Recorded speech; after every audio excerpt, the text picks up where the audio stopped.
This is the Transcend in Life podcast with your host, J.M. Ryerson, taking you from fear to freedom. Hey, what's happening, guys? Welcome back to a Tuesday tune-up. I tried to start a little differently today because I literally realized every time I start with, hey, what's up, guys? Every time. Anyway, this is J.M. Ryerson. We are here for a Tuesday tune-up with the Ryersons, and to my left we have... Lisa. Ryerson. You never know. It could just be some Lisa that decided to wander on into studio and say, what's up? Some rando. Could have been. Anyway, today it's we've been on a little bit of a pattern here, but I think with what is going on in the world today, I think this is really applicable because let's face it, the world is a little screwed up right now. It's a little bit at each other's throats, very divisive issues out there. And what we're going to talk about today, I think can serve a major purpose. And here's what it is. I want people to think about forgiving for you. So we're going to talk about a lot of F words today. And no, Mom, it's not the F word you hate that I say every once in a while. It is my favorite F word is actually freedom. Mm-hmm. And without forgiveness, without forgiving, you can't have freedom. So that's what we're going to dive into today. And I know we have 15 minutes to get into a really big issue. But one of the first lessons my parents taught me is just, they would always say, as a man, you need to say, I'm sorry. Okay, so you do that part. I can't control the other person forgiving me and saying no problem. But what I do want to think about, what I want to talk about is actually being on the other side and being that person that can forgive. We talked about letting go last episode. This is really diving a little bit deeper to say forgiveness. And I have some pretty cool examples I want to share. So when I just say the word forgiveness, what comes to your mind? Yeah, so forgiveness, back in the day when I used to hear that word, it was kind of like, why? Why do I have to forgive? Because I would hold on to that kind of that negative hatred per se, or, just whatever, just grudge against somebody who may have done me wrong. And now when you say the word forgiveness, I think of, okay, cool. Because the sooner I can forgive somebody or an event or anything, the sooner I can become free. Agreed. And my favorite example, he's also arguably my favorite leader of all time. I think he might be the most remarkable person to walk planet Earth, or one of them. And that's Nelson Mandela. And we got a chance to visit Robben Island in Cape Town, or outside of Cape Town, about a year or so ago. Mm-hmm. And so we got a chance to not only you hear these stories, but then you see the cell that he was in. And it became that much more real, or I'd heard the story, and I guess the story goes like this. Upon his inauguration, for those of you that don't know, just quick little side note on who Nelson Mandela is and was, he was falsely in prison for 27 years. 27 years. And on the night of his inauguration to be president of South Africa, he invited the prosecuting attorney and the guard who had guarded him for 19 years. Now, the guard had done everything, and more than everything, things unimaginable to do to another human being. Defecated on him, beat him, you name it. And the reporter asked him, how could you forgive this man and invite him to the most special day of your life? And he said, I would still be in that prison cell today if I didn't. Mm. And I get chills even now because I've seen the cell. We saw the cell that he was in. I can't imagine. So all these petty things, and look, it's not to compare, but that's always given me perspective. Like, if somebody's done something where I really feel wronged, man, try and bring a little Mandela to the world, bro. Like, that is incredible. So I don't know what you were there, you saw it. some of these things that we try and forgive, this man forgave the worst. How do you? Yeah. Truly amazing human, right? Truly amazing human to be able to do that. And I see his point, because at the same time, what he's saying is, if he didn't forgive the guard, right? If he didn't forgive the prosecuting attorney, he would still be in prison because he's still allowing those humans to have power over him, right? And that's really cool to think about. It's like, so you're forgiving, yes, you're forgiving that person, but you're really forgiving for yourself, right? In kind of a selfish way, but it's freeing at the same time, because it's turns it into a positive, right? It turns it into, okay, you know what? I'm not going to have that bad juju on me. I'm not going to have that negative energy on me anymore. I'm going to be completely freed of, those humans, and live my life in a great way and have a better life because of it. Yeah. So the idea of taking away his power, that's something we talk a lot about with our kids, right? Because look, they're brothers. They pick on one another. And one of the things we constantly teach them is like, you don't give your brother that power to let you feel that way. No one can make you feel a certain way. And you want to really piss somebody off that has wronged you, quote unquote, I'm using air quotes, forgive them. Mm-hmm. Look them in the eye and say, it's okay. It is one of the most powerful things you can do, is if you can look at somebody and say, you and I both know you did something real crappy to me, and I forgive you. That is strength. And that's my second point, is the amount of strength that you show by rising above, not staying down where they want you to be, not being beaten down that, the crappy person did something to make you feel lower. And so you don't stay there. You say, I forgive you. Yeah. And something that comes to mind, when you were saying all that, is that, a great quote that I've heard a long time ago was, hurt people, right? And once I heard that and really embodied that, when people, would do me wrong or talk behind my back or do things that I was kind of like, gosh, we're adults now. Why are you doing this? Why are you being so petty? Why are you being so gossipy? Whatever the situation was. And I always have to go, okay, you know what? Obviously they're hurting. They're hurting in a certain way that they're trying to bring you down with them. And I've taken on this new thing. I think it probably hit me about 3 years ago, where I started really embodying that and going, you know what? Those people just need love. And how can I help them in that way? So not only forgiving them, right, but understanding that they're doing these things because they're hurting. And then having that empathy piece to say, how can I help them? Maybe if I showed them more love, maybe something I'm doing is making them feel a certain way, right? How can I change the way that I'm acting? And once I took that, it was pretty phenomenal. There was quite a few people that when I really had the intention of doing, loving on them, giving them the attention that they needed, for me to show up in a different way, the results were totally different. Yeah.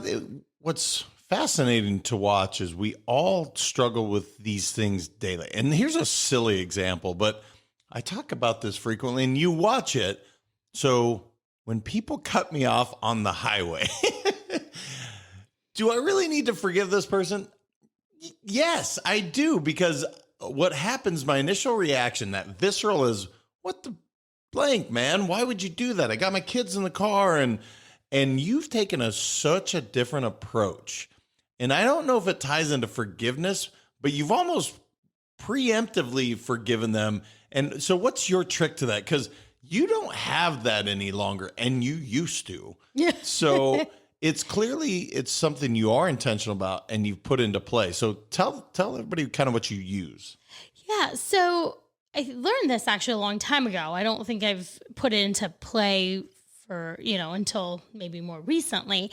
But I remember I had to go to a class because I had a ticket. And so I had to go to this, whatever. You have to go take a class. Now you can do it online, but back in the day, I'm aging myself now, you would have to go into a class. And I remember the teacher that was teaching this class saying, here's the deal. When people are cutting you off, or they're speeding, or they're doing weird, crazy driving moves, right, out there, and you're getting upset, like you don't know what's going on with them. They could possibly have a rattlesnake in their car, right? It's like coming after them. They could possibly have, their wife is pregnant in the passenger seat and they're rushing her to the hospital. And so now it's kind of a game to me where if somebody's doing something crazy, driving like a maniac or driving extremely slow, which I've seen quite a bit of in our new area, I actually create little stories in my head.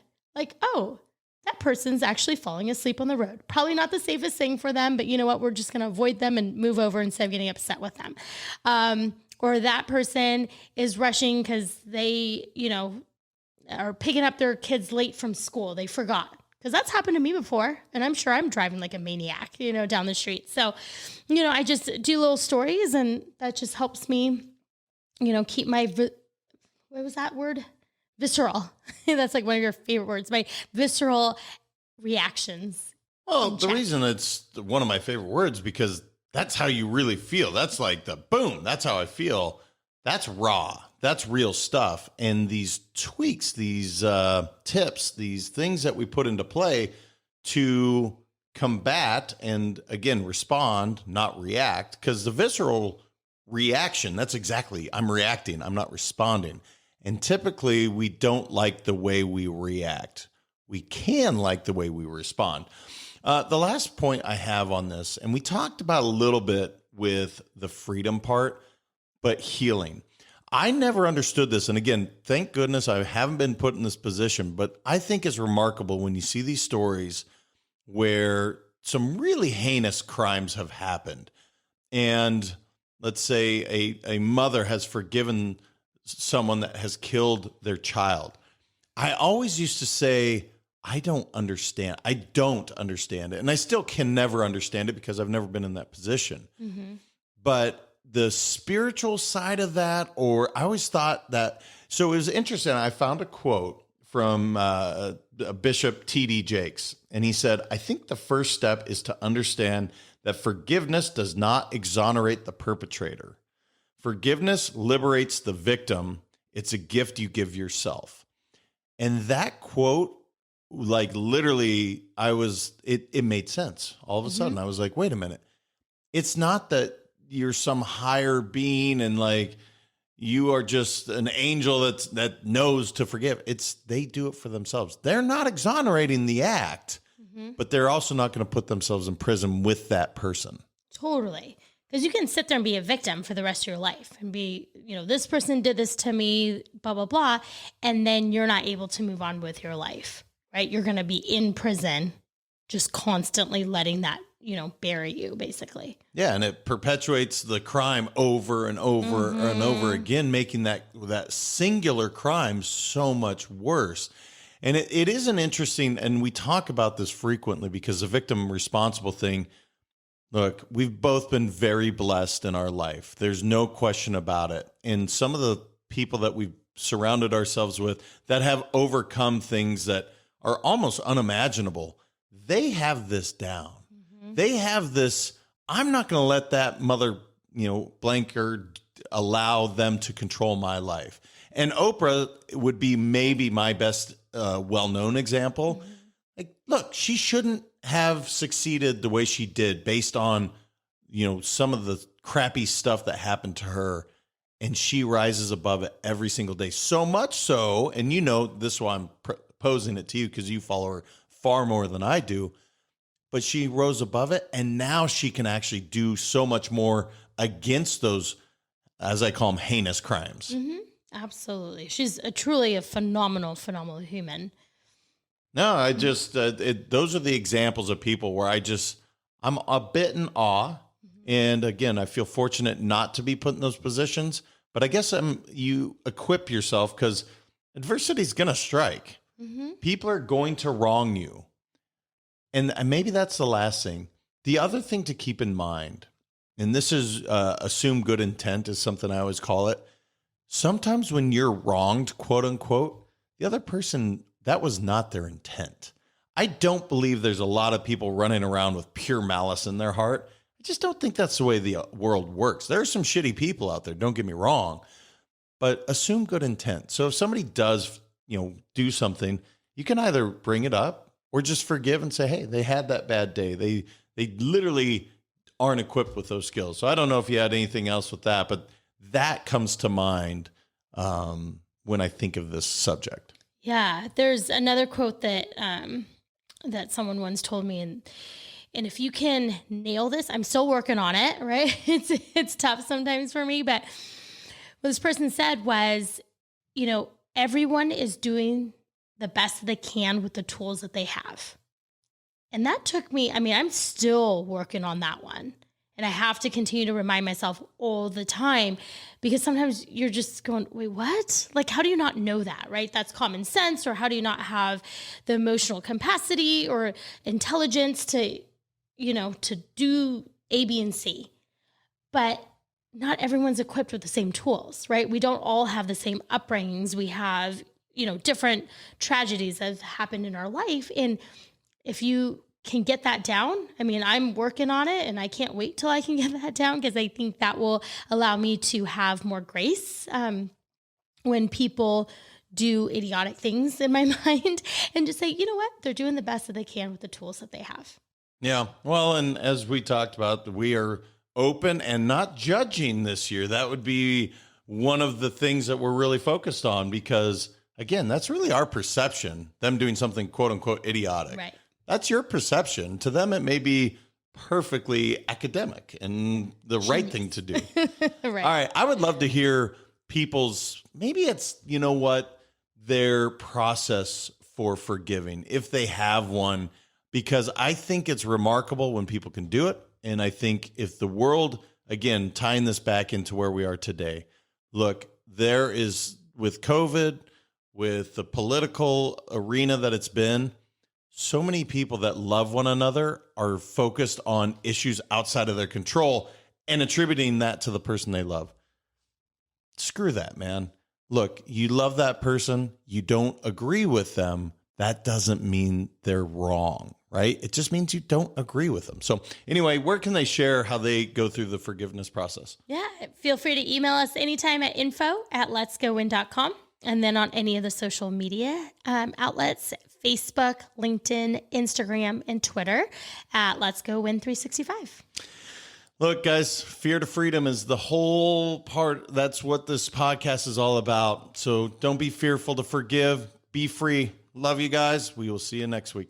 Thank you so much for listening. If this content is delivering value to you, please make sure to subscribe, rate, and review us. That helps us build this community, and that is what we are all about. Building this community as big as we can, helping as many people as we can, and deliver as much value as possible. Be sure to head over to transcendentLifePodcast.com for information on my coaching courses, and make sure to follow us on Facebook, Instagram, and LinkedIn at Let's Go Win 365. Let's go win and transcend in life. This is the Transcend in Life podcast with your host, J.M. Ryerson, taking you from fear to freedom.